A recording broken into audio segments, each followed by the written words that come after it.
dignitaries present and dear delegates, good morning. I begin with an apology for not being present with you this morning at this August gathering.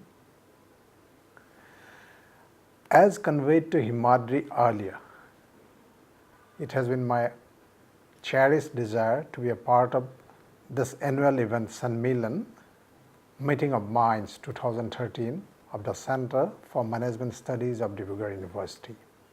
Unfortunately, work exigencies have desired otherwise. I, however, take this opportunity to convey my festival greetings to one and all present in this gathering, and also to the entire fraternity of CMS Dibrugarh University. Let me also congratulate the organizers of SANMILAN 2013 for choosing such a relevant theme, corporate governance, an era of technology and transparency. Considering the present turbulent scenario in the corporate world, one could not have come across a better theme for this SANMILAN. The key issues involved are ethics, transparency, and leverage of technology to build and enhance public faith and trust in the corporate sector.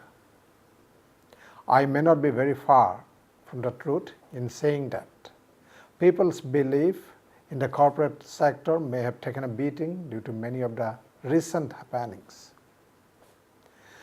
No business can be sustainable without ethics being the major component of all its processes. This has to be the mainstay of any successful organization's culture, with systems in place to ensure zero tolerance for deviation from ethical behavior of each and every stakeholder. Ethical business conduct, integrity, and commitment to values are the hallmarks of good corporate governance for any corporate body.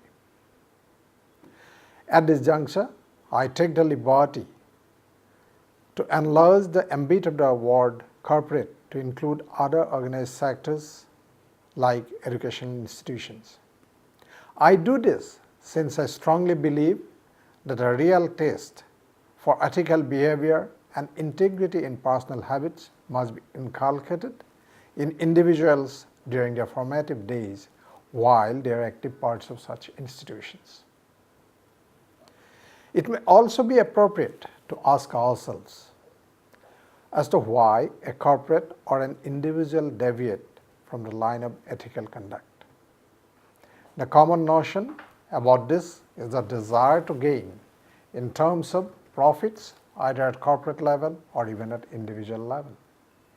My intention here is not to paint profit as a dirty word, but to bring home the point that reasonable profits earned through ethical and transparent business processes or individual actions would be more desirable for the society than abnormal profits through unethical processes.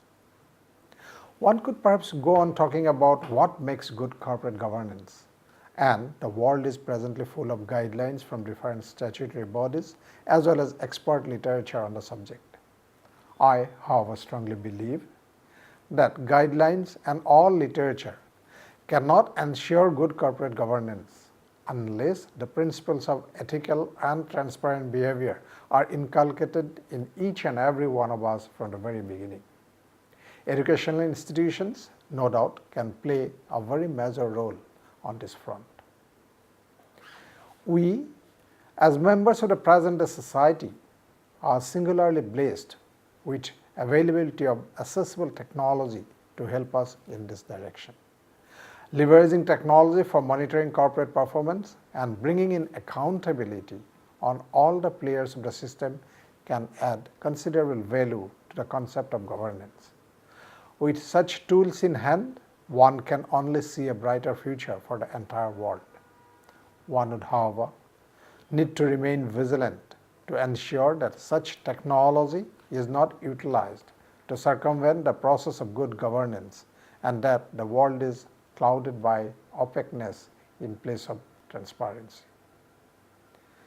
I am confident that the deliberations on the subject during the SANMILAN will bring forth many good points on the subject for all of us to adopt for a brighter future.